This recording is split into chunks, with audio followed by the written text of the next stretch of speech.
Howdy and welcome back to this week's edition of the New Variety Art Show. Boy, we have a lot of fun on this show.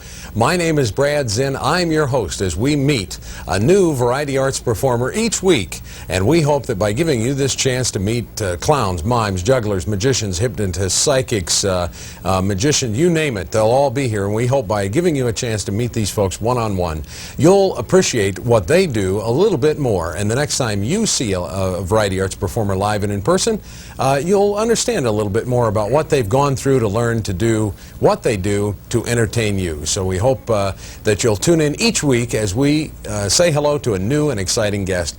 We would like you to contact us. Also, if you have any ideas for the program, tell us if you like the show. Maybe even if you don't like the show, give us a call. But if you have a variety arts event coming up, that's another reason you should get in touch with us at this phone number. Of course, the area code is, and let us know. We'll try to promote that event on the air for you and let people know where they can come and see Variety Arts live and in person. Right now, here's somebody that's live and in person in our studio as we speak, our musical director, Van Corrigan. Thank you. How did you know I was live this week? You just took a chance. Well, you know, we were worried about you because you had surgery not too long ago. Right.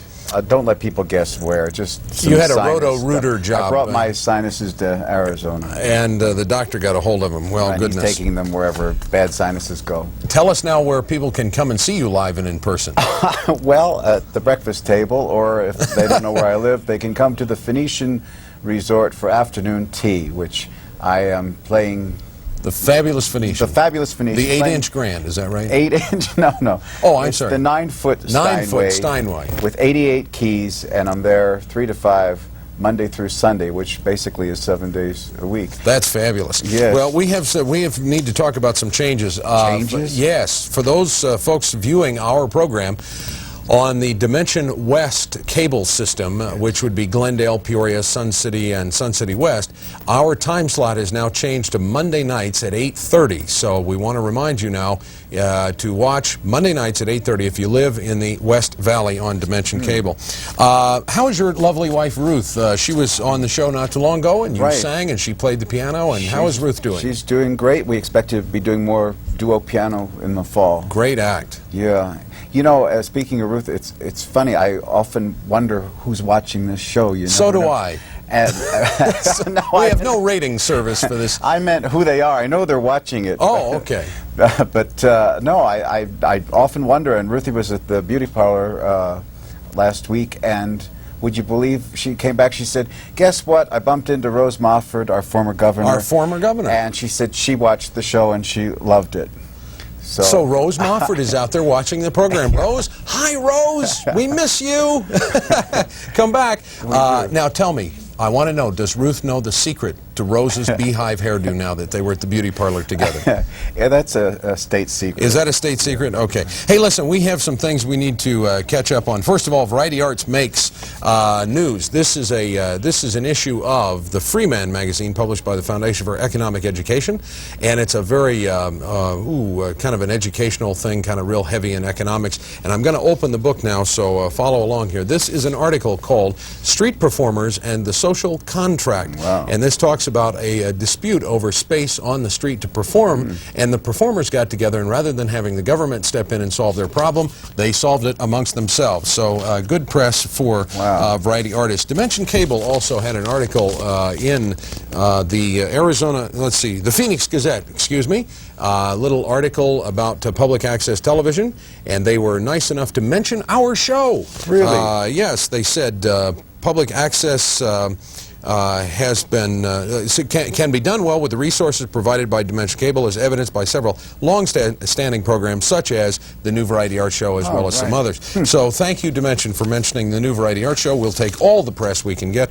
Also, now this we're tape delayed, so this show is already happened, and it was wonderful. Thunderbird Retirement Resort, little mention in the Arizona Republic about my show at the Thunderbird Retirement Resort over in Glendale on June the 6th. Now, photos. We've been long awaiting these photos here. This is from when we, let me steady these up here. There we go. Do you recognize those, Van? Without the snake, it's hard to tell, but I think that's Those the belly are our dancers. belly dancers, and right. let's see, there's one of our crew, Matt Parks, and there's Warren Cole, and there you are, Van. Yeah. As a matter of fact, there I am. in double time, yes. And look, we had a special guest drop by that day. Cuddles the Clown was here with the belly dancers. So anyway, very exciting. You can, I'll let you pass those out to the crew. Wow. And save mine for me. Of course, the one photo that didn't come out well was me with my tie crooked. Let's talk about our guest today, because we have another exciting guest. We always have an exciting guest here on the New Variety Art Show. Oh, by the way, before we get to that, yes, I just remembered, we got word from our director, Frank, in the studio. That's Frank in the studio, and Frank is growling because I almost forgot to mention about the Civitan Magic Show, which is coming up on Thursday, June 25th, my full evening World of Illusion Magic Show. This benefits the Phoenix Breakfast Civitan Club. The money goes to send handicapped children to summer camp. Doors open at 7 p.m., showtime at 7:30 p.m. Phoenix College Auditorium, 1202 West Thomas Road. Tickets available at the door. Come on out, have a good time, and help support a great cause. Now, we're going to talk about our guest. Our guest today is, wait a minute, I'm lost. Our guest today is one of the up-and-coming variety arts performers of the 90s. You know, this show, not only do we meet the great masters like we've had on, like Andre Cole and Troy Neighbors, but we want to try to encourage the young performers and the new performers coming up. Hopefully this young gentleman will help carry on the tradition of variety arts. He boasts many different talents, Van. He's very talented. Let me read you. Juggling. He does juggling. He does magic. He does slack rope walking, which we're going to see a little bit of in a minute. He does unicycling, and he also does something called the unsupported ladder. We'll find out exactly what that is when we talk to him. But right now we'd like to show you a clip, a sampling of the kind of thing that you can expect to see Craig Davis do if you are to encounter him performing somewhere here in the Valley of the Sun. Don't go away. When we come back, we'll meet our guest for today, Craig Davis. Watch your clip. Watch your TV.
And that was our very talented guest, Craig Davis, who does just about everything there is to do, I think, in the variety arts. Welcome, Craig, and thanks for being on the show today. Thank you for having me, Brad. Well, you're quite welcome. We're always happy to have a young, up-and-coming performer to promote you a little bit and give you some exposure here, and we want to find out about you. How did you first get started with juggling? Was juggling the first thing you learned how to do?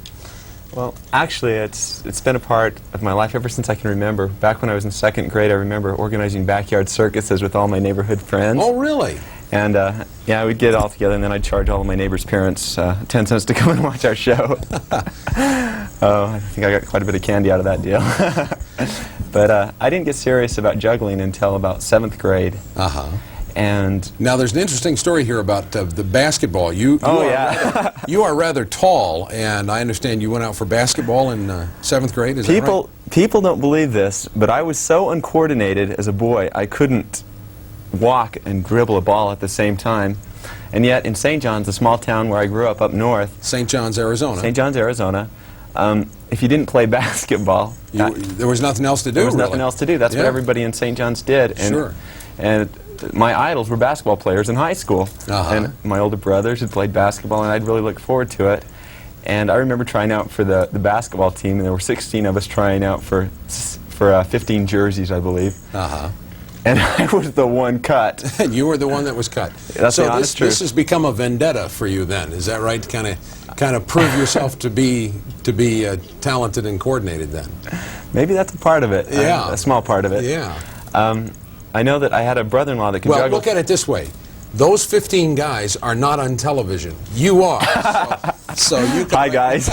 You can write back to St. John's and say, I made it. So. Yeah. So I had a lot of spare time. My friends were now playing basketball, and I was home.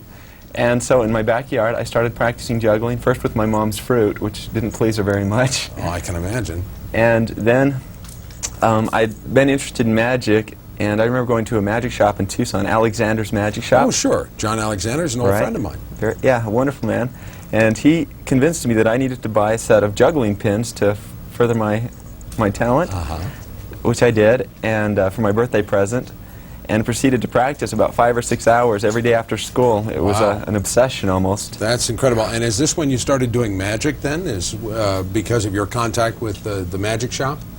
Yeah, that was a big part of it. He helped me out. He gave me a lot of suggestions, and I spent a lot of time in his magic shop whenever I'd go to Tucson to visit family. Right. Now, when did you move to the Phoenix area, to the Valley of the Sun?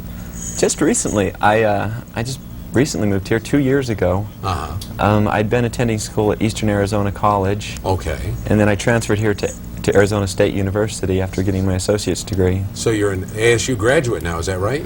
Almost. I'm close. Almost. I'm a senior. You're a senior this year at Yeah. ASU. Well, great. Well, our folks out and our friends out in Tempe that go to ASU can look for Craig on campus. Now, when you were getting started, you worked with other members of your family. Is that right? Was your sister involved in your magic act? Yeah, that's right. My younger sister Jan. We always had a lot in common. We tried to play in a band together at one point, but she kind of followed me into juggling, and we worked out an act together. We called ourselves the Magical Davis Duo. And Sounds impressive. We invested in some nice magic equipment, a sub-trunk, and a nice sound system, etc. And we really focused in on our juggling. We do an act juggling back and forth. And we started that back when we were in high school, and then we attended Eastern Arizona together. When she graduated. While I was waiting for her to graduate, I had served as a missionary for the Church of Jesus Christ of Latter-day Saints, and so I was a missionary for 2 years, and then I came back just in time for her to start her freshman year, and we went to college together. Oh, I see. That worked out nice. Yeah, it worked out well, and we spent a lot of time juggling together, and unfortunately, she just got married this past Friday. You lost an assistant. And moved away. So. Well, now, speaking of marriage, I understand you have some exciting news in your life. Yeah, that's right. I'm getting married on June 19th. The most beautiful girl here in the Valley, Rachel I've Bradley. met her. She's very, very pretty, and you should be very, very proud. Congratulations. I am. She's very nice. Today she just got her job teaching special education in the Mesa school systems. Very nice. So you'll maybe come in and entertain some of her students then, I would guess. Probably so. Now, is she going to be a part of your act? I've been trying to convince her, and unbeknownst to me, she's been practicing juggling. She wanted to surprise me. Ooh, we have surprises here, Van. We have some of the dirt coming out now here. Yeah.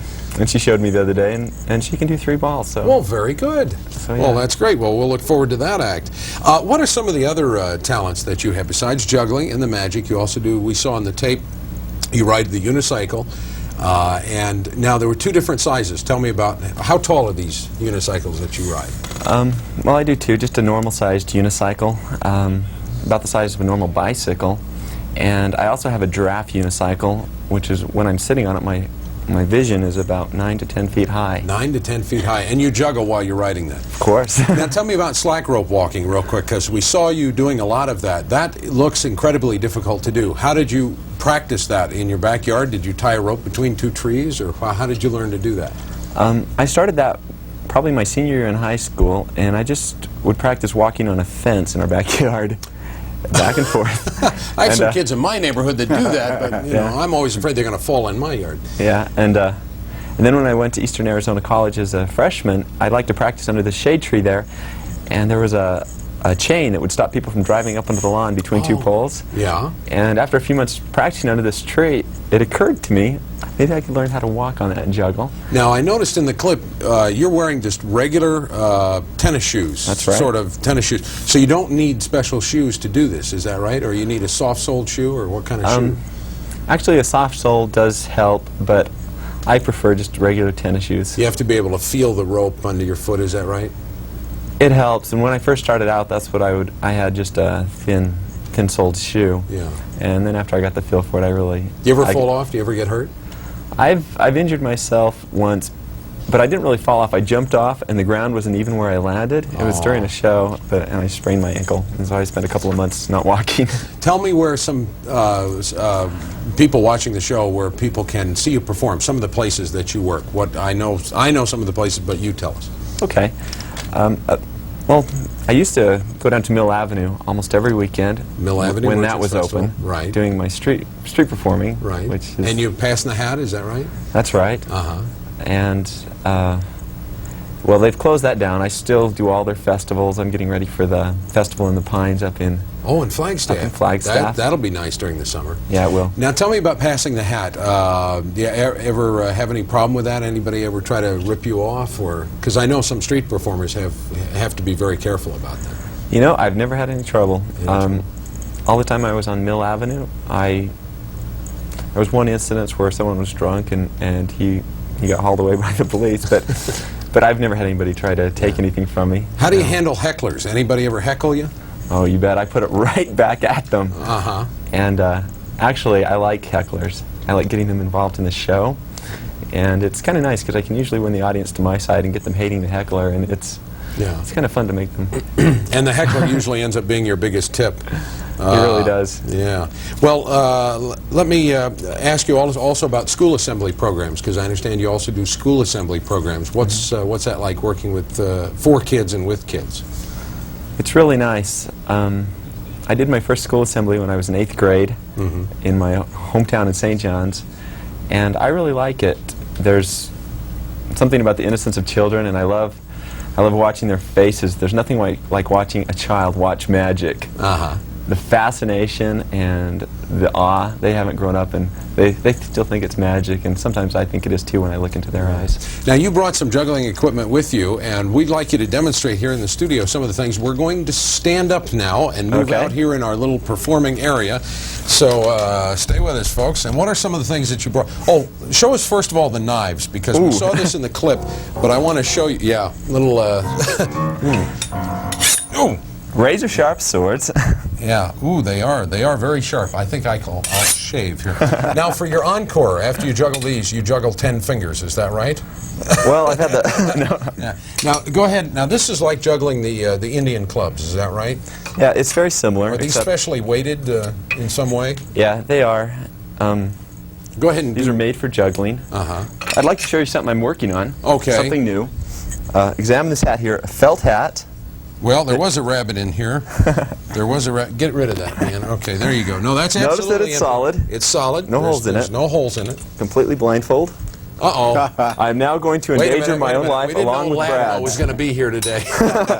All right, go ahead. Okay, here we go. Whoa. Hey, whoa! I was right. I was right. You do juggle 10 fingers and maybe 10 toes even at that. So that's incredible. you. Very scary. Now I see you have some very large white juggling balls in your bag there. How many balls can you do? How many? What's your limit? I'm working on 7. 6 is difficult, and I usually perform with 5. With 5. Well, go ahead and show us a little bit. Do you have a little routine you can do for us? Sure, here you go. Okay. Whoops. Sometimes I drop them on purpose. Well, that allows you to juggle with the hat then. Yeah. It makes my tricks look much more difficult. Whoa. Ooh, on the back of the neck. There we go. Don't throw it back in. Okay. Oh, he got the hat. All right. Whoa, it's you. There you go. There you go. Now, can you do 5 for us, sir? You bet. We got a shot of. There we go. Van. 5 balls. You ready? All right.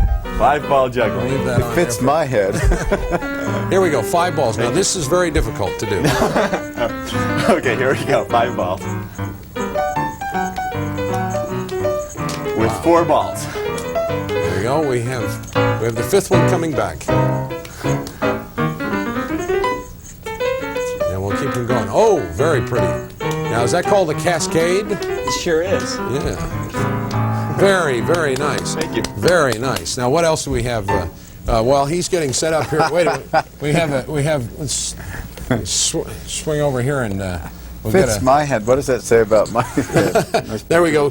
Our chimney sweep van. Okay. Yeah. All right. What do we got now? The world record for ball juggling is 11 balls. Uh-oh. Well, I've been working on a technique to do 12. 12. Well, 12 step ball back juggling. just a little bit so we can get this in the shot here. 12 ball juggling. All right. Are you ready? Okay, go right ahead. 12 balls. Oh, now that's Van. He's cheating. He's cheating. Yeah, I taped them together. Uh-oh. It's all in the technique. That's very nice. What else have you got here? Oh, how about the rings? The rings are very pretty. Oh, rings are nice. Okay. Rings are very pretty. We're gonna run the credits over the clubs. So here now, these are colorful rings. Ooh, and look at that, they change color.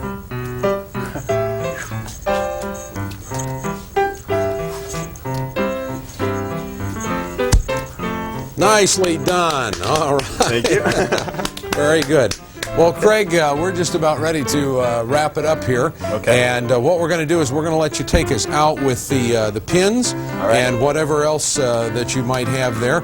We want to take a minute to thank everyone for tuning in to the New Variety Art Show this week, where we got to meet a very young and up-and-coming and an exciting performer, Craig Davis. This is the kind of thing we do every week here on the New Variety Art Show. Please tune in again, same time, next time on your public access station. Van Corrigan, our musical director, thanks for being here, and we'll see you next time on the New Variety Arts Show.